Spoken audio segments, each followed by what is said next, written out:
नमस्कार, आप देख रहे हैं बात देवभूमि की। मैं हूं आपके साथ सचिन चौहान।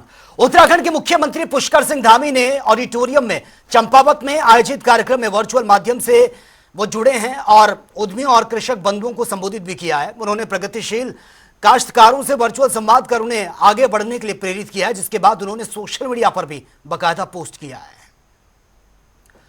तो एक्स ऐप पर यह पोस्ट किया है मुख्यमंत्री पुष्कर सिंह धामी ने। उन्होंने पोस्ट में लिखा, चंपावत में आयोजित कार्यक्रम में वर्चुअल माध्यम से जुड़कर उद्यमियों एवं कृषक बंधुओं को संबोधित यह किया गया है।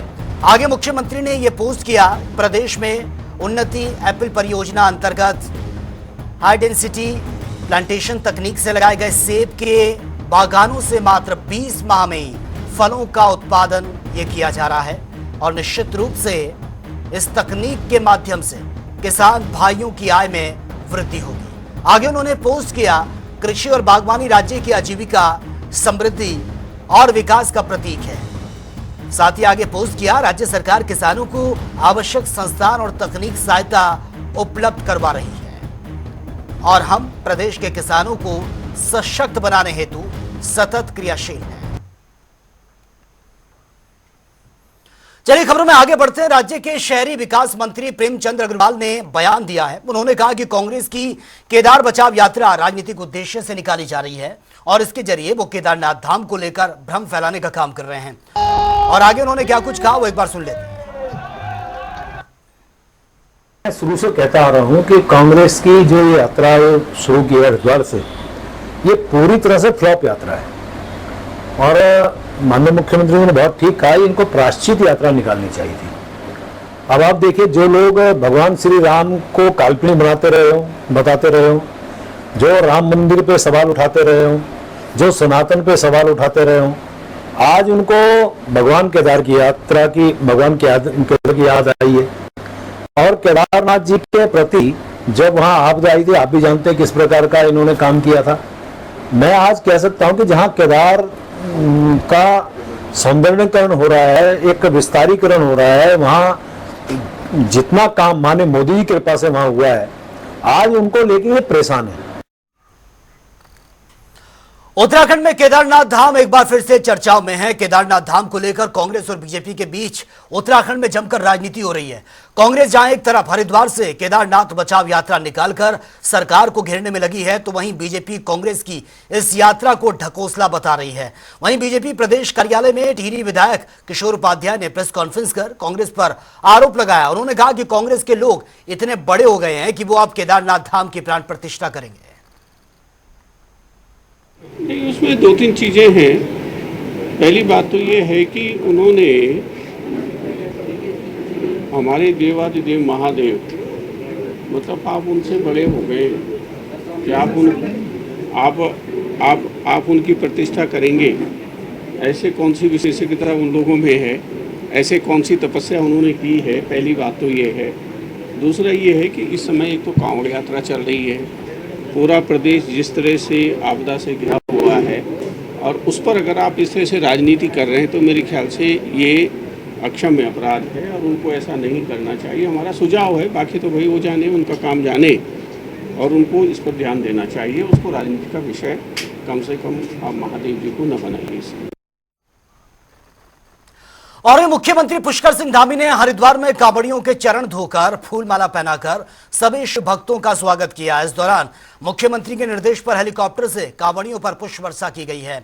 हार की पैड़ी समेत तमाम गंगा घाटों पर गुलाब के फूल यहां पर बरसाए गए हैं। वहीं कांवड़ियों ने भी धामी सरकार की जमकर तारीफ की है। सभी से यही कहना चाहूंगा कि जो भी हमारे शिव भक्त हैं, कांवड़ लेने आते हैं, यहाँ से मां गंगा का जल लेकर जाते हैं।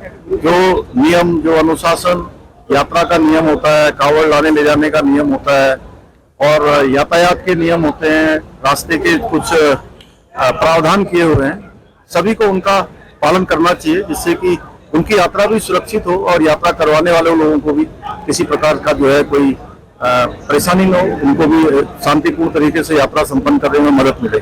मैं सभी हमारे जिला प्रशासन के लोग हैं, हमारे जनप्रतिनिधिगण हैं, हमारे पूज्य संतगण हैं, स्वयंसेवी संगठन हैं, सामाजिक संगठन हैं, धार्मिक संगठन हैं, हमारे यहाँ गंगा सभा जैसे अनेक संगठन इसमें अपना योगदान देते हैं, पूज्य संतगण भी अपना योगदान देते हैं, हमारे जनप्रतिनिधि भी, सभी लोग मिलकर इस पूरी यात्रा को सफल बनाते हैं। मैं सभी का धन्यवाद करता हूँ।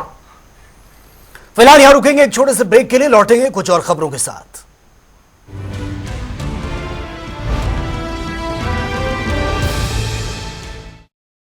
हम हरियाणवी अब 100% धुआं मुक्त रसोई में खाना बनाते हैं। हमारा हरियाणा नॉन स्टॉप हरियाणा।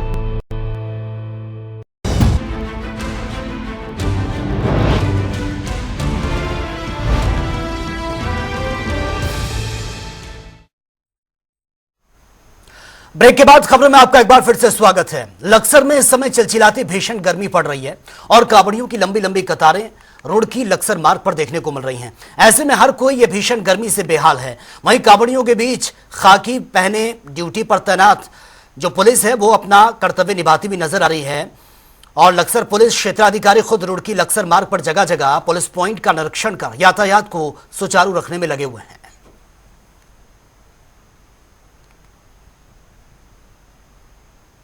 कांवड़ यात्रा 2024 का अब अपना फुल फ्लेज पे आगमन स्टार्ट हो गया है। हरिद्वार जनपद एसएसपी सर के निर्देशन में पूरी तरह से तैयार है। आप देख रहे हैं कि डाक कांवड़ का मूवमेंट भी स्टार्ट हो गया है। तो लक्सर से जो हमारा नगला इमरजेंसी डाइवर्जन है वो चालू हो गया है। यहाँ से डाइवर्जन होकर हम इन्हें गाड़ियों को बैरागी की तरफ भेज रहे हैं। एसएसपी सर के निर्देशन में पूरी हम लोगों ने कोशिश करी है कि जितने भी कांवड़ यात्री हैं तथा इनके साथ साथ जो अन्य लोग हैं उनको किसी भी प्रकार के जाम या किसी तरह की समस्या का सामना ना करना पड़े, उसके लिए हमने सहयोग ले रहे हैं तथा जगह जगह पर हमारे ड्यूटीज लगी हुई हैं और निरंतर हम यही प्रयास कर रहे हैं कि कोई भी जाम की स्थिति ना हो।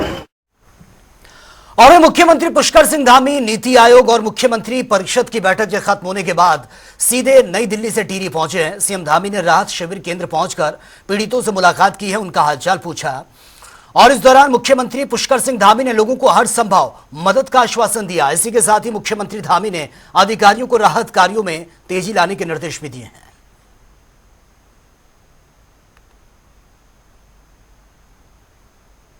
देखिए 26 और 27 तारीख की मध्य रात्रि को बहुत बड़ी आपदा इस क्षेत्र में आई है। काफी नुकसान हुआ है और भूस्खलन होने से कई सारे घर मलबे में दब गए हैं और यहाँ पर जनजीवन दोनों ही प्रभावित हुआ है। 2 लोगों की यहाँ पर दुखद उनका देहांत भी हुआ, मृत्यु भी हुई है और पुल हैं, रास्ते हैं, स्कूल हैं, भवन हैं, खेत है, बहुत सबका नुकसान हुआ है। हमने कहा है जल्दी जल्दी, चूंकि लोगों को घरों पर पहुंचाना है। यहाँ पर काफी बड़ी संख्या में इस विद्यालय में 2-3 गांवों के लोग अभी राहत कैंपों में हैं, वो उनके घरों में वापस जाएं। उसके लिए हम सभी प्रकार की जो व्यवस्था है प्रशासन करेगा। सुरक्षात्मक दीवार जो लगानी है, जो जहां से भूस्खलन होता है, वो उसके लिए सारी कार्रवाई जल्दी से जल्दी की जाएगी। सुरक्षात्मक दीवार और जिन लोगों का भी विस्थापन होना है उनका जहां भी जरूरी है वहां पर विस्थापन किया जाएगा। तो चलिए आगे बढ़ेंगे। बड़ी खबर से आपको अपडेट करवा देते हैं। उत्तरकाशी से बड़ी खबर है। उत्तरकाशी से यह बड़ी खबर, गंगोत्री और यमुनोत्री हाईवे बंद हो चुका है। गंगोत्री हाईवे नेताला के पास रास्ता बंद हो चुका है। राना चट्टी के समीप डबरकोट के पास ये रास्ता बंद है। फिलहाल बीआरओ और एनएच हाईवे खोलने में जुटा हुआ है। तस्वीर आपके सामने है। लगातार बारिश हो रही है और बड़ी बड़ी चट्टानें दरक रही हैं, रास्ते अवरुद्ध हो रहे हैं, लोगों को परेशानी का सामना करना पड़ रहा है। हालांकि युद्धस्तर पर मार्गों को खोलने का काम भी जारी है। तो ये तस्वीर आपके सामने गंगोत्री हाईवे नेताल के पास ये तस्वीरें हैं जहां पर बड़े बड़े बोल्डर, ये मलबा सीधा सड़कों पर आकर गिर रहा है और लगातार बारिश हो रही है। इस वक्त उत्तराखंड में स्थिति बहुत ज्यादा दयनीय बनी हुई है। आलम यह है कि मैदानी क्षेत्रों में वाटर लॉगिंग की समस्या तो पहाड़ी क्षेत्रों में भूस्खलन सबसे बड़ी चुनौती बना हुआ है। तो तस्वीरें आपके सामने हैं, जगह जगह इसी तरह की तस्वीरें सामने आ रही हैं। लोगों को परेशानी का सामना करना पड़ रहा है। प्रशासन की तरफ से लोगों से अपील भी की जा रही है कि वो नदी नालों से दूर रहें और खासतौर से ऐसी जगहों से वो दूर रहें जो डेंजरस जोन में आते हैं। तो तस्वीरें आपके सामने हैं। हालांकि प्रशासन युद्धस्तर पर इन मार्गों को खोलने में जुटा हुआ है ताकि लोगों को किसी भी परेशानी का सामना ना करना पड़े। तो फिलहाल उत्तराखंड में तमाम जिलों में मूसलाधार बारिश हो रही है। आलम यह है कि लोगों को परेशानी का सामना करना पड़ रहा है। बाढ़ जैसे हालात है मैदानी क्षेत्रों में और पहाड़ी क्षेत्रों में। आलम यह है कि जगह जगह रास्ते अवरुद्ध हो रहे हैं। तो बीआरओ और एनएच हाईवे खोलने में फिलहाल जुटा हुआ है। तस्वीर हम आपको दिखा रहे हैं। गंगोत्री और यमुनोत्री हाईवे जो बंद हो चुका है। चारधाम यात्रा भी चल रही है, यात्रियों को भी परेशानी का सामना करना पड़ रहा है। हालांकि सावधानी ये बरती जा रही है, लोगों से अपील की जा रही है कि नदी नालों से वो दूर रहें, खासतौर से ऐसी जगहों से जहां पर सबसे ज्यादा लैंडस्लाइड का खतरा है। तो ये तस्वीरें आपके सामने है गंगोत्री और यमुनोत्री हाईवे। हालांकि युद्धस्तर पर इन मार्गों को खोलने का काम भी किया जा रहा है। जैसे ही मौसम साफ होता है, बारिश रुकती है, तो मशीनें वहां पर लगी हुई हैं और मार्गों को खोलने का काम भी किया जा रहा है। लेकिन इस वक्त लगातार बारिश हो रही है, नदी नाले उफान पर हैं, पहाड़ दरक रहे हैं, बड़े बड़े बोल्डर वो सड़कों पर आ रहे हैं, मलबा सड़कों पर आ रहा है। कोई बड़ी घटना ना घटे, लोगों को बार बार सचेत भी किया जा रहा है, उनसे अपील भी की जा रही है कि वो ऐसी जगहों पर जाने से बचें। तो फिलहाल ये तस्वीर आपके सामने है। हालांकि इन रास्तों को खोलने का काम युद्धस्तर पर किया जा रहा है, प्रशासन जुटा हुआ है, मशीनें यहां पर मौजूद हैं, लेकिन लगातार बारिश के चलते परेशानी का सामना करना पड़ रहा है। और हरिद्वार में घाटों पर गंगा स्नान कर रहे युवकों के लिए हरिद्वार पुलिस देवदूत साबित हो रही है। घाट पर नहा रहे दो युवक अचानक से उफनती लहरों का शिकार बन गए। तेज भाव में डूब रहे युवकों को बमुश्किल पुलिस ने सुरक्षित बाहर निकाला है। ये तस्वीरें आपके सामने है।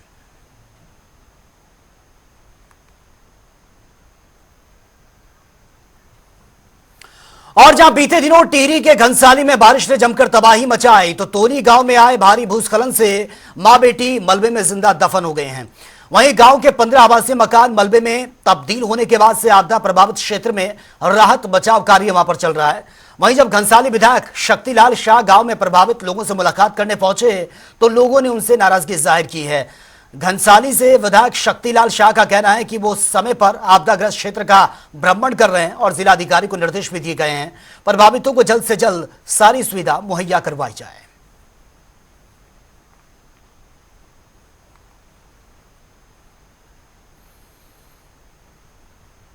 ऐसा नहीं है। देखिए, ऐसा कि जब कभी कोई कहीं पर कोई अप्रिय घटना घटती है, तो सबसे पहले उनका जो हक बनता है अपने जनप्रतिनिधि के प्रति बनता है।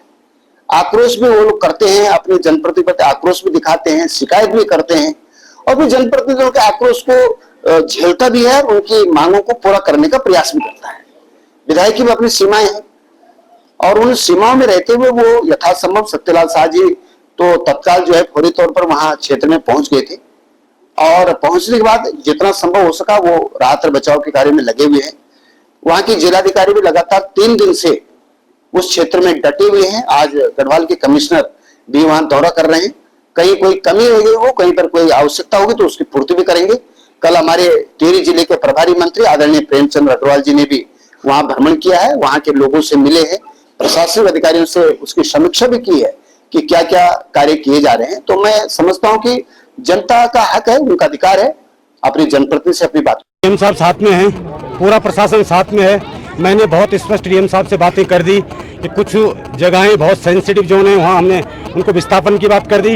हाल फिलहाल हमने ये भी कह दिया कि जहाँ बहुत स्थिति खराब है उनको किराए पे या स्कूलों में या पंचायत घरों में उनके रखने की व्यवस्था, खाने की सामग्री, सारी व्यवस्थाओं के लिए आज पूरे दिन मैं और डीएम साहब प्रभावित क्षेत्र में घूमेंगे और किसी प्रकार का किसी भी हमारे किसी काश्तकार को परेशानी नहीं हो, हमारी जनता को परेशानी नहीं हो, ये मेरा प्रयास है। और पंचायती राज निदेशालय देहरादून में एक राज्य एक चुनाव के तर्ज पर त्रिस्तरीय पंचायत का कार्यकाल 2 साल बढ़ाए जाने की मांग को लेकर धरना प्रदर्शन जारी है और कांग्रेस प्रतिनिधि मंडल ने प्रदर्शन कर रहे पंचायत प्रतिनिधियों को अपना समर्थन भी दिया है। विगत कई दिनों से प्रदेश के पंचायत प्रतिनिधि कार्यकाल बढ़ाने की मांग को लेकर और हरिद्वार के साथ अन्य जिलों में भी चुनाव कराने के सिलसिले में धरने पर बैठे हुए हैं। प्रदेश कांग्रेस कमेटी ने भी उनको अपना समर्थन दिया है। माननीय अध्यक्ष जी का पत्र मैंने उनके पंचायत प्रतिनिधियों को सौंपा है और हमने कहा कि हम उनकी मांग के समर्थन में हैं और सरकार से मांग करते हैं कि कोरोना काल में भी पंचायतों का कार्यक्रम था वो प्रभावित रहा है, विकास कार्य प्रभावित रहे हैं और उनकी जो मांग है उस मांग को सरकार द्वारा गंभीरता से विचार किया जाना चाहिए और पंचायतों का कार्यकाल बढ़ाते हुए हरिद्वार के साथ ही पूरे प्रदेश में एक साथ पंचायत चुनाव होने चाहिए। इस मांग का हमने भी समर्थन दिया है और अपना समर्थन पत्र, माननीय अध्यक्ष जी का समर्थन पत्र मैंने पंचायत प्रतिनिधियों को सौंपा है। अभी हम 15 दिन से जो अनिश्चितकालीन धरना प्रदर्शन यहाँ पे चल रहा है, हमारी एक ही मांग है, एक सूत्री मांग कि उत्तराखंड में जो त्रिस्तरीय पंचायत, जिसमें ग्राम पंचायत, क्षेत्र पंचायत, जिला पंचायत हैं, इनका कार्यकाल 2 साल बढ़ाया जाए। और 2 साल बढ़ाने का जो पूरा कानूनी आधार है वो भी हमने सरकार के सम्मुख रखा। पिछले 8 महीने से सरकार से बातचीत चल रही थी, लेकिन सरकार किसी भी नतीजे पर अभी तक भी नहीं पहुंची है। इससे हम 15 तारीख से यहाँ पे अनिश्चितकालीन हड़ताल पे बैठे हैं और कल 30 तारीख को सारे उत्तराखंड के 89 विकास खंडों में विकासखंड कार्यालयों पे तालाबंदी का कार्यक्रम है और 3 अगस्त को मुख्यमंत्री आवास घेराव का कार्यक्रम है। और इन कार्यक्रमों से, और ये बड़ा दुख का विषय है कि मुख्यमंत्री से बात करने के लिए भी हमको उनके आवास को घेरना पड़ रहा है। मुख्यमंत्री को संगठन को वार्ता के लिए बुलाने में क्या दिक्कत है? और वहीं राजधानी देहरादून में जिलाधिकारी ने जनता दरबार लगाया है और आम जनमानस की शिकायतों को भी सुना है। वहीं जनता दरबार में जिलाधिकारी ने बताया कि लगभग 115 शिकायतें ये मिली हैं और ज्यादा शिकायतें आपसी झगड़ों की हैं, जमीन कब्जाने और बरसात को लेकर बिजली पानी से संबंधित हैं, जिसके निस्तारण के लिए संबंधित विभाग और अधिकारियों को बाकायदा निर्देश भी दिए गए हैं। प्लस हमारे यहाँ शिकायतें आई हैं और इसमें मोर और लेस जितनी भी शिकायतें थी वो लैंड डिस्प्यूट और जो अभी बरसात का सीज़न है तो जल खराब की जो शिकायतें थी वो थी। और इसमें जो ज़्यादातर शिकायतें लैंड से भी रिलेटेड थी वो सीनियर सिटीजन से रिलेटेड थी और हमारे जितने भी अधिकारी कर्मचारी बैठे हुए थे उनसे सबसे यही इंस्ट्रक्शंस हैं कि इनको तत्काल निस्तारण करें। और पूरे देश में हरेला पर्व धूमधाम से मनाया जा रहा है।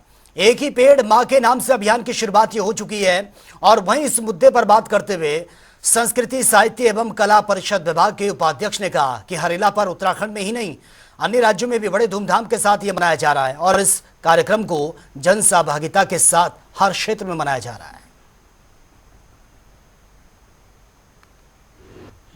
देखिए, लोक पर्व हरेला हरियाली महोत्सव हम पूरे उत्तराखंड में नहीं बल्कि अन्य राज्यों में भी बड़े धूमधाम हर्षोल्लास के साथ हमने 16 तारीख से ये पर्व जो है हमारा शुरू हुआ है। हमने विभिन्न संस्थाओं के साथ मिलकर इसको जन सहभागिता के साथ हर क्षेत्र में, घरों में भी और बगीचों में भी और साथ में हमारे जो अन्य जो आश्रम हैं उनमें भी हर तरीके से वृक्षारोपण बृहद स्तर पर कर रहे हैं। फलदार छायादार वृक्ष हम लगा रहे हैं। कुछ हमने अभी तक जो है हमारा लक्ष्य है पूरे वर्ष भर का 5 लाख पौधे जो हैं हम लगाएंगे, उनको संरक्षित करने का भी हम कार्य करेंगे।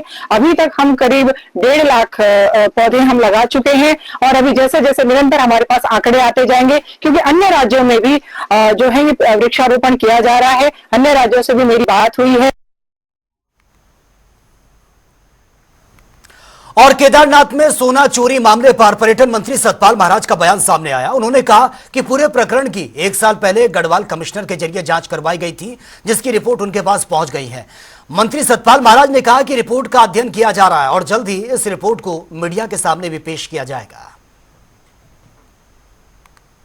इसी बात मैं कहूंगा, जिस व्यक्ति ने दान दिया वो तो कह नहीं रहा है कि चोरी हुई है और लोग इस पर बयान दिए जा रहे हैं, बहुत से बयानों पे बयान आ रहे हैं। तो मैं इतना ही कहूंगा कि हमारे पास जो रिपोर्ट्स है, मैंने इसकी जांच 1 साल पहले करा दी थी।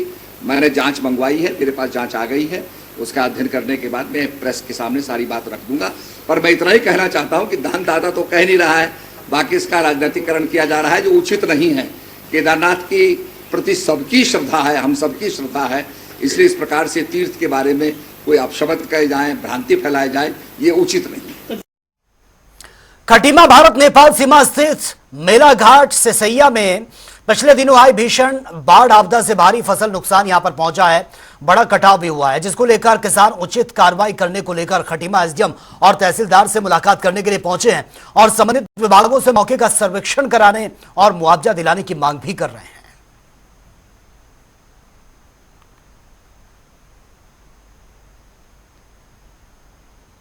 तारीख को बाढ़ आई थी, उसमें हमारा खेत कट गया, इंजन जो है पलट गया और सारी फसल बर्बाद हो गई। हम लोग एसडीएम साहब से मिलने के लिए आए हैं। एसडीएम साहब ने ये कहा हमको, जो हमने ज्ञापन दिया, उन्होंने आश्वासन दिया कि आपका खेत बरोबर करवा दिया जाएगा और कुछ सहायता भी आप लोगों को दी जाएगी, ये आश्वासन उन्होंने दिया।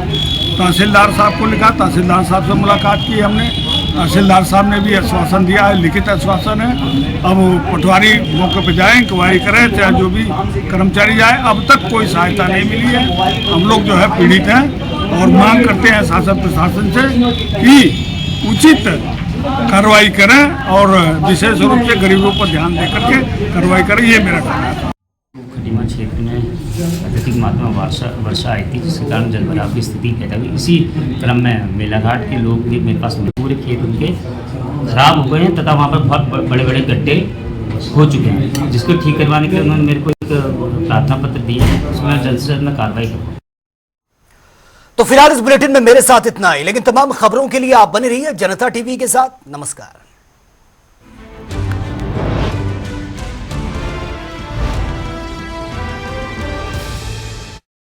कहीं चिकनी कढ़ाई, कहीं कालिक जम आई, जले दूध से जल गए पतीले। ऐसे देसी दागों का विदेशी डिशवॉश साबुनों से हटना नामुमकिन है। इसीलिए अपनाइए नीम, नींबू और राख की ताकत वाला पतंजलि डिश वॉश बार और लिक्विड। हाथों पर नर्म, चिकनाई पर सख्त। पतंजलि डिश वॉश और लिक्विड। अगर ध्यान से सुनोगे तो खुशियाँ सुनाई देंगी। PNB प्रेशर कुकर है ISI सर्टिफाइड। इसका सिर्फ बेस नहीं, पूरा कुकर ट्राई प्लाई है, यानी मेटल के 3 layer from top to bottom, ताकि बर्तन एक समान गर्म हो, जिससे आपकी कुकिंग हो फास्टर, स्मार्टर, बेटर। PNB की सुनो, हमेशा हेल्थी चुनो। देखा सवेरे तो पड़ रहा से कति नॉन स्टॉप इनकी तो बातें चले जा से कति नॉन स्टॉप।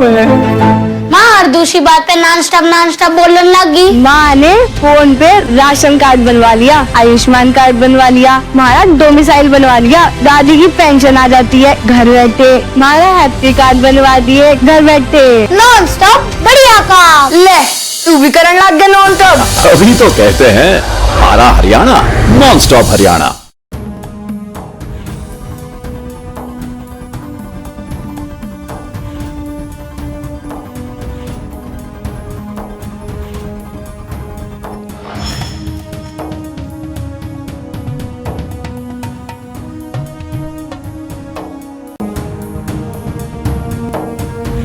साइबर क्राइम एक ऐसा अपराध है जो कंप्यूटर, नेटवर्क या इंटरनेट के माध्यम से किया जाता है। ये एक गंभीर समस्या है जो दुनिया भर में लोगों को प्रभावित करती है। इंटरनेट सेवाओं का उपयोग करते समय साइबर अपराधों और रोकथाम के बारे में जागरूक होना सभी के लिए बहुत जरूरी है। साइबर क्राइम से कैसे बचें? अपने ऑपरेटिंग सिस्टम को अपडेट रखें। इंटरनेट उपयोग करने पर एंटीवायरस का इस्तेमाल करें। वैध वेबसाइटों पर ही रिसर्च करें। मजबूत पासवर्ड का प्रयोग करें और उन्हें बदलते रहें। स्पैम ईमेल में अटैचमेंट और लिंक खोलने से बचें। ऐसे लिंक ना खोलें जिनका सोर्स अज्ञात हो। किसी भी प्रकार के साइबर अपराध का शिकार होने पर सबसे पहले साइबर अपराध रिपोर्टिंग पोर्टल पर अपनी शिकायत दर्ज करवाएं। National cyber crime reporting portal की सुविधा भारत सरकार की ओर से मिलती है। सरकार का ये पोर्टल 24 घंटे काम करता है। वहीं यूजर्स की मदद करने के लिए हेल्पलाइन नंबर 1930 की सुविधा भी मिलती है।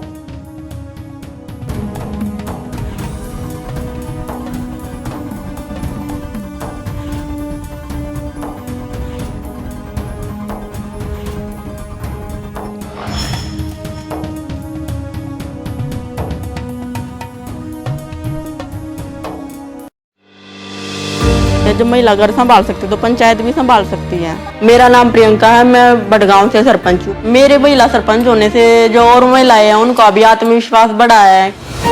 भारत और हरियाणा सरकार के सपोर्ट से नॉन स्टॉप हमारे सभी कार्य हो रहे हैं। गांव की सेफ्टी के लिए CCTV लगवा दिए, गलियां बनवाई। गांव में पानी की समस्या ज्यादा थी तो उसके लिए भी हमने RO लगवाए हैं। सरकार ने बजट भी कर दिया है। शिक्षा के क्षेत्र में भी कार्य हो रहा है, चिकित्सा के क्षेत्र में भी हो रहा है, खेलों में सपोर्ट मिल रहा है बच्चों को। हमारा हरियाणा नॉन स्टॉप हरियाणा।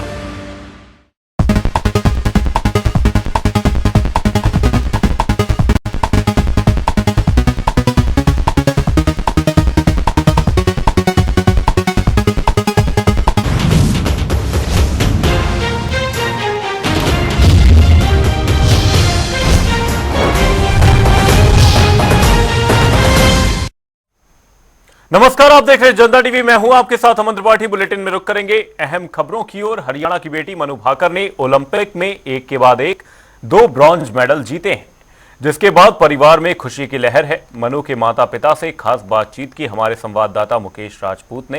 ये रिपोर्ट देखिए। की बेटी मनु भाकर ने इतिहास रचा है। एक के बाद एक भारत की झोली में 2 मेडल डाले हैं। उनकी माता जो है वो हमारे साथ मौजूद हैं। कहते हैं एक परिवार का सहयोग होता है तभी बच्चे आगे बढ़ते हैं। तो उनकी माता जी हमारे साथ मौजूद है मनु भाकर के। मैडम, कितनी खुशी होती है, बेटी ने, देश की बेटी ने देश का नाम रोशन किया और एक के बाद एक 2 मेडल भारत की झोली में डाले हैं। जब मनु ने मेडल जीता, ये मेरे पड़ोसी ने मुझे बताया ना, वो खुशी मेरी तब देखने लायक थी। मैं कितना खुश थी उस समय में। अब तो मैं बोल बोल के मतलब वही ना कि खुशी इतनी है कि वो शब्दों में हम उसका वर्णन नहीं कर सकते खुशियों का। तो आपको ये खुशी कहीं पड़ोसी से मिली, मतलब आपको डायरेक्ट पता नहीं चला? मैं टीवी फोन को अपने से दूर रखती हूँ। अच्छा। जब मैच होता है मनु का, अब मैं ध्यान में बैठ जाती हूँ। भगवान से प्रेयर करती हैं कि भगवान सब ठीक करे। आज हनुमान जी ने मस्त किया। अच्छा, क्या कर दिया? जय बजरंग बली की, हनुमान जी की जय, जय जवान जय किसान।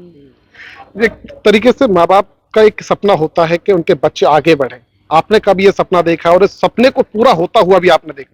देखो, हर माँ बाप सपना देखता है बच्चा कि हमारा आगे का बढ़ेगा, लेकिन माँ बाप को उनके साथ वो तो बढ़ेंगे तो उनके साथ कदम दर कदम मिला के चलना भी तो होगा। अकेले बच्चा थोड़ी बढ़ पाएगा। माँ बाप का साथ भी तो बच्चे को चाहिए होगा। अब जैसे मुझे 2-3 बार नौकरी मिली है, सरकारी नौकरी मिली है, मुझे नहीं करनी नौकरी। मेरा बच्चा कुछ अच्छा करना चाहता है, जिंदगी में कुछ आगे बढ़ना चाहता है। नौकरी करके मैं क्या कर लूंगी? पैसा सब कुछ नहीं होता है। तो बच्चे की जिंदगी है, बार बार नहीं मिली है। इसको जहाँ जाए इसके साथ मैं खड़ी रहूं, इसकी छत्र छाया बन के। तो मेरा वही रहा है। एक प्रेरणा स्रोत रही हैं आप उनकी। हाँ बिल्कुल, हम दोनों एक दूसरे के लिए प्रेरणा स्रोत है। मनु मेरे लिए, मैं मनु के लिए। जब मनु ने ये तैयारी करना शुरू किया, हाँ जी, तो आपकी तरफ से किस तरीके का रिएक्ट था? किस तरीके से आपने उससे सपोर्ट किया? क्या कुछ रहा? बस वो मैं मतलब कभी मैंने उम्मीद नहीं करी कि बेटा ये करके आना। मैं सिर्फ एक बात आज भी बोलती हूँ, जब शाम को हमारी बात हो तभी बोलूंगी, बेटा कैसे हो? वो मुझे पूछेगी मम्मी आप कैसे हो? मम्मी आप जब खुश रहते हो ना तो मैं तो बहुत ज्यादा खुश हो जाती हूँ। फिर मैं बोलती हूँ बेटा तुम्हारी खुशी को देख करके ना मेरी खुशी है ना, चेहरे की मुस्कुराहट बहुत ज्यादा फैल जाती है। हम दोनों यही हमारी बातें चलती हैं। और बच्चा यदि दिमागी तौर पे मजबूत रहेगा ना, वो कुछ भी कर देगा, कभी भी कुछ भी कर देगा। इसलिए हर पल कोशिश करो अपने बच्चों के साथ खड़े रहने की। जब उनको हम जिंदगी में आगे बढ़ाने का मौका देते हैं तो हमारा उनको साथ बहुत जरूरी चाहिए होता है। मैंने जैसे कोटा में देखा, बहुत बच्चों ने सुसाइड किया, ऐसे केसेस बहुत होते हैं। यदि माँ बाप उनका रात को सोने से पहले कुछ टाइम बात कर ले, उनके दिमाग में क्या चल रहा है, आज उन्होंने क्या पढ़ा, क्या किया, टीचर ने क्या पढ़ाया, यदि वो सब जान ले माँ बाप सोने से पहले, तो बच्चे का जो दूसरा दिन है ना वो खुशी खुशी जाएगा। मैंने बहुत से ऐसे इंटरव्यू देखे हैं पेरेंट्स के, कोटा में जो केसेस हुए हैं उन पे। तो पेरेंट्स बोलते हैं कि जाओ पैसे तुम्हारे ऊपर पैसे खर्च किए, कहीं से उठाए हैं पैसे, तुम पढ़ो। बच्चे को मजबूत बनने के लिए अपने परिवार का साथ खड़ा होना बहुत जरूरी है। थोड़ी धकेल देंगे मेंटली प्रेशर कहीं ना कहीं बच्चे को एक अलग रहा देगा। में देखो ना, कोटा फैक्ट्री मैंने सीरीज देखी, उसको देख करके जो मैंने सीखा वो सबको सीखना चाहिए। पेरेंट्स का साथ होना बहुत जरूरी है। और जो जीतू भाई ने जो भूमिका निभाई वो तो काबिले तारीफ है। पंचायत सीरीज भी मैंने जीतू भाई की देखी, वो भी बड़ी गदगद थी वो सीरीज भी। तो इस तरह की जो ये सीरीज होती है ना, हमारी जिंदगी को बदलने में ना बड़ा साथ देती है। जी बिल्कुल। अब जिस तरीके से बेटी ने दूसरा मेडल जीता, उसके बाद बात हो पाई आपकी? मेरी अभी तक बात नहीं हो पाई, क्योंकि मैं बातचीत आप लोगों से किए जा रही हूँ तब से। मुझे मौका नहीं मिला जब आप बात करेंगे, क्योंकि अब शाम को जब फोन आएगा मनु का, जब आप बात करेंगे तो सबसे पहले क्या कुछ पूछेंगे? मेरे ना दिमाग में पहले से नहीं आता है। मेरे जब फोन कॉल होती है, जब हम एक दूसरे के सामने फेस टू फेस आते हैं, अचानक दिल से ही निकलता है वो कुछ भी मैं बोल देती हूँ। अच्छा निकलता है। अच्छा निकलता है। तो आगे अब आपसे एक आखिरी सवाल और है कि हमारे देश की तमाम बेटियों को क्या कुछ संदेश देना चाहेंगे? जिस तरीके से मनु भाकर ने एक मुकाम हासिल किया है, तो ऐसे में उनको क्या संदेश देना चाहेंगे? मनु भाकर की माँ हमेशा मनु भाकर के साथ है, कठिन परिस्थितियों में भी और खुशी खुशी के समय में भी और कठिन परिस्थितियों में भी हमेशा खड़ी रही हूँ। हमें ये नहीं करना कि चल बेटा तू जा और ये कर ले और मेडल ले आ, ये नहीं है। बच्चे को जो चाहिए होता है वो सबसे पहले देना बहुत जरूरी है। परिवार का साथ, छोटी छोटी खुशियां, हर समय ये मत सोचो कि बेटा शूटिंग करो, मेडल लाओ मेडल लाओ। आज तक मैंने अपनी जुबान पे मेडल शब्द मैं लेके नहीं आई हूँ। मैं सिर्फ और सिर्फ ये लेके आती हूँ, बेटा खुश हो? हाँ मम्मी खुश हूँ। मम्मी आप कैसे हो? मैं भी खुश हूँ। तो सभी बेटियों से, सभी बेटियों की माताओं से मैं यही कहना चाहूंगी कि आपकी बेटियों के अंदर जो क्रिएटिविटी है, जो जुनून है, उसको बाहर निकालिए। जब एक माँ की शक्ति अपनी बेटी के साथ खड़ी है ना, हमारा कोई बाल बाका नहीं कर सकता। हम माँ के अंदर इतनी शक्ति है। एक दोस्त बनकर बच्चों का साथ दे तो बच्चे अच्छा मुकाम हासिल कर सकते हैं।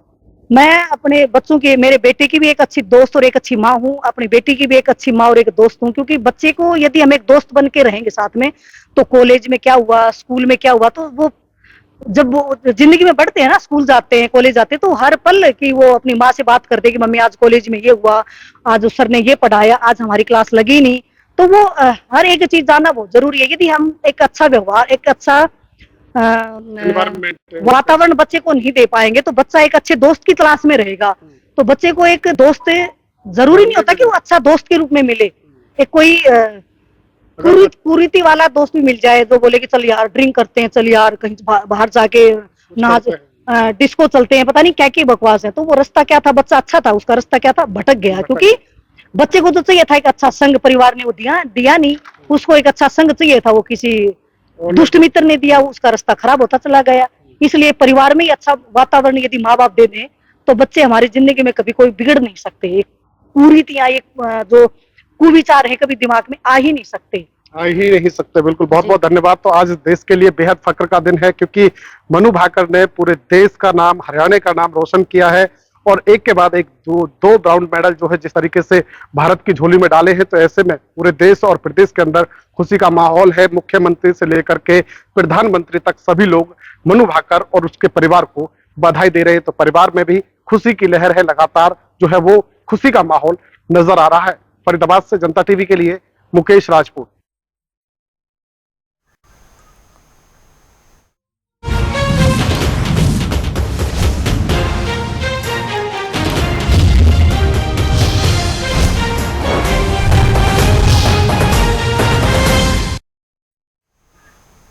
बुलेटिन में रुक करेंगे हरियाणा से जुड़ी 50 बड़ी खबरों की ओर। पंचकुला में नवचयनित टीजीटी टीचर्स का सम्मान समारोह, सीएम नायब सैनी ने टीचर्स का किया सम्मान। सम्मान समारोह में बोले सीएम नायब सैनी, शिक्षकों के जरिए हो रहा अच्छे समाज का निर्माण, देश को आगे बढ़ाने में शिक्षकों का अहम योगदान। सीएम नायब सैनी ने विपक्ष पर भी साधा निशाना, कहा विपक्षियों ने भर्ती रोको गैंग किया खड़ा, पहले होता था भ्रष्टाचार, अब बिना खर्ची पर्ची के मिल रही नौकरियां। मनु भाकर ने रचा इतिहास, पेरिस ओलंपिक में जीता दूसरा मेडल, 10 मीटर एयर पिस्टल में सरबजोत के साथ भारत को दिलाया एक और ब्रॉन्ज। मनु भाकर और सरबजोत सिंह को सीएम ने दी बधाई, सोशल मीडिया प्लेटफॉर्म एक्स पर किया पोस्ट, लिखा हरियाणा वासियों के लिए दोबारा गौरवपूर्ण क्षण, प्रदेश और देश का नाम किया रोशन। मनु भाकर और सरबजोत सिंह को परिवहन मंत्री असीम गोयल ने दी बधाई, बोले मनु पूरे देश में बेटियों के लिए बनी मिसाल। मनु भाकर के कांस्य पदक जीतने पर मनु की मां सुमेधा भाकर ने जताई खुशी, बोली भगवान ने आज सब कुछ सफल कर दिया। मनु भाकर के कांस्य पदक जीतने पर मनु के पिता राम किशन हुए बेहद खुश, बोले ये देश के लिए बड़ी बात, उम्मीद है कि वो आगे अच्छा करेंगे। सोनीपत से कांग्रेस सांसद सतपाल ब्रह्मचारी ने जनता टीवी पर की खास बातचीत, विभिन्न मुद्दों पर रखी अपनी राय। संसद में राहुल गांधी के दिए चक्रव्यूह वाले बयान पर दी प्रतिक्रिया, बोले राहुल गांधी ने सच कहा, इंडिया गठबंधन ही तोड़ेगा कमल का चक्रव्यूह। हरियाणा विधानसभा चुनाव को लेकर भी सतपाल ब्रह्मचारी ने दिया बयान, बोले विधानसभा चुनाव के लिए कांग्रेस पूरी तरह से तैयार, जनता देगी कांग्रेस को समर्थन। हरियाणा में बदले गए नायब तहसीलदार, सीएस ने 4 जिलों के ट्रांसफर ऑर्डर किए जारी, करनाल के बलविंदर सिंह को भेजा गया नोट। रेवाड़ी में वंदना पोपली ने बीजेपी जिला अध्यक्ष का पदभार किया ग्रहण, केंद्रीय मंत्री राव इंद्रजीत सिंह ने वंदना पोपली को दी बधाई, हर संभव योगदान देने की कही बात। इस दौरान केंद्रीय मंत्री राव इंद्रजीत सिंह और पर्यटन निगम के पूर्व चेयरमैन अरविंद यादव के बीच दिखी तल्खी, अपने संबोधन के दौरान राव इंद्रजीत सिंह ने अरविंद यादव का नहीं किया जिक्र। विनेश फोगाट के भाई हरविंद्र फोगाट का फ्रांस दूतावास ने वीजा किया रद्द। विनेश फोगाट ने फ्रांस के दूतावास और खेल मंत्री मनसुख मंडाविया से लगाई गुहार। पेरिस ओलंपिक के 50 किलोग्राम सेमीफाइनल मुकाबले में उतरेंगे विनेश फोगाट। विनेश को सपोर्ट करने के लिए भाई हरविंद्र जाना चाहते थे पेरिस ओलंपिक में रोइंग प्रतियोगिता में बलराज पंवार पदक की दौड़ से बाहर। क्वार्टर फाइनल में 5वें स्थान पर रहे बलराज के प्रदर्शन पर पूरे गांव को गर्व, कहा बेटे ने की खूब मेहनत, ओलंपिक में दिया अपना बेस्ट। विधायक हरविंदर कल्याण पहुंचे बलराज पंवार के घर, परिवार को बेटे के यहां तक पहुंचने पर दी बधाई। फतेहाबाद में स्कूल वैन के कांवड़ियों से टकराने पर स्थिति हुई तनावपूर्ण, मौके पर पुलिस ने पहुंचकर मामला किया शांत। रादौर में बस से टकराने पर कांवड़ियों में रोष, हाईवे पर लगाया जाम, पुलिस ने कांवड़ियों को समझाकर खुलवाया जाम। अंबाला के डाकघर में राखी के लिफाफों की बिक्री हुई शुरू। हर साल डाकघर विशेष राखी के लिफाफे करवाता है उपलब्ध, लोगों के बीच काफी लोकप्रिय हो रही राखियां। डाकघर के अधिकारियों का कहना, राखी के त्योहार को ध्यान में रखते हुए पर्याप्त मात्रा में लिफाफों का स्टॉक किया तैयार। सेवा का मुख्य उद्देश्य रक्षाबंधन के त्योहार को और पलवल में आयुष विभाग की ओर से औषधीय पौधे लगाने की मुहिम। एक पेड़ मां के नाम के अभियान के तहत लगाए गए 200 औषधीय पौधे। जिले की 30 व्यायामशालाओं में औषधीय पौधे लगाने का काम हुआ शुरू। करीब 5000 पौधे लगाने का रखा गया लक्ष्य। आयुष विभाग के आयुर्वेदिक अधिकारी ने दी जानकारी, औषधीय पौधों में नीम, जामुन, इमली सहित कई पौधे शामिल। पर्यावरण को स्वच्छ रखने के लिए पौधारोपण को बताया। यमुनानगर में पौधारोपण अभियान के तहत शुरू की गई विशेष मुहिम। 12 अगस्त को 3 लाख पौधे लगाने का रखा गया लक्ष्य। पौधारोपण अभियान के तहत विभागों की बैठक का आयोजन। अधिकारियों को पौधे लगाने के बाद रखरखाव के भी दिए आदेश। यमुनानगर के जिला सचिवालय में नियमित तौर पर लगाया जा रहा समाधान शिविर। भारी संख्या में अपनी शिकायतों के साथ पहुंच रहे लोग।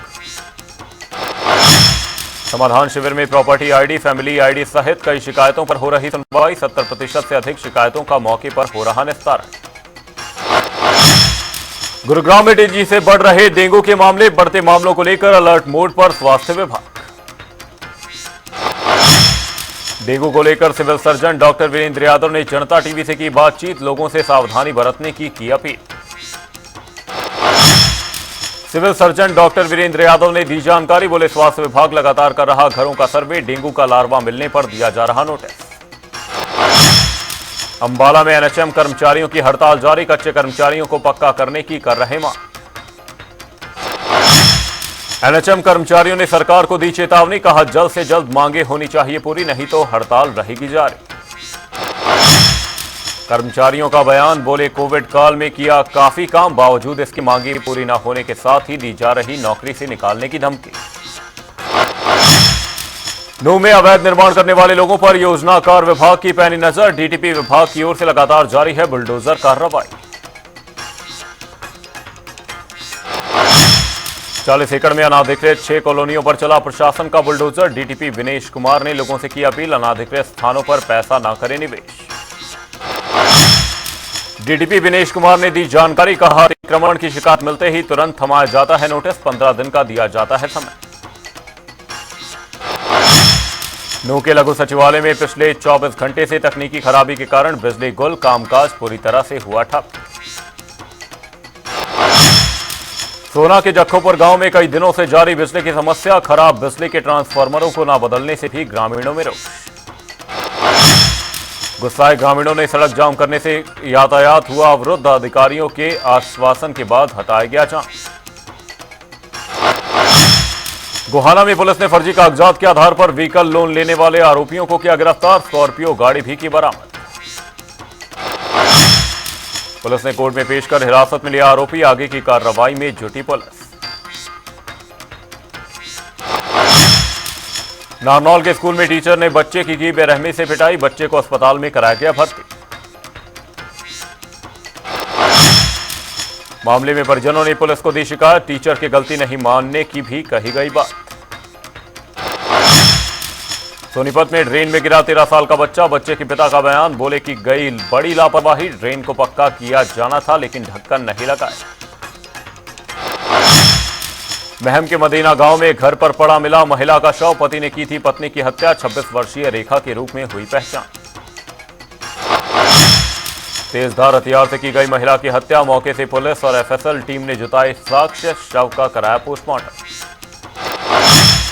फरीदाबाद में पुलिस ने कारोबारी के घर पे चोरी करने वाले 4 चोरों को किया गिरफ्तार। पुलिस ने दी जानकारी। बोली नेपाल भागने की फिराक में थे आरोपी। बुलेटिन में वक्त एक छोटे से ब्रेक का। ब्रेक के उस पार खबरों का सिलसिला लगातार है जारी।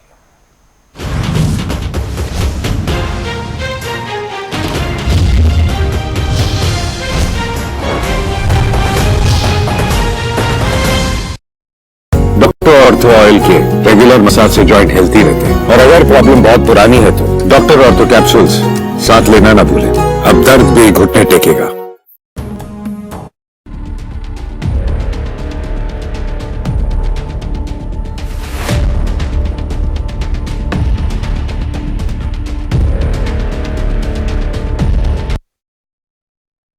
पेरिस ओलंपिक 10 मीटर शूटिंग में अंबाला के धीन के रहने वाले सर्वजोत ने ब्रॉन्ज मेडल जीतकर अंबाला का नाम पूरे देश में रोशन किया है।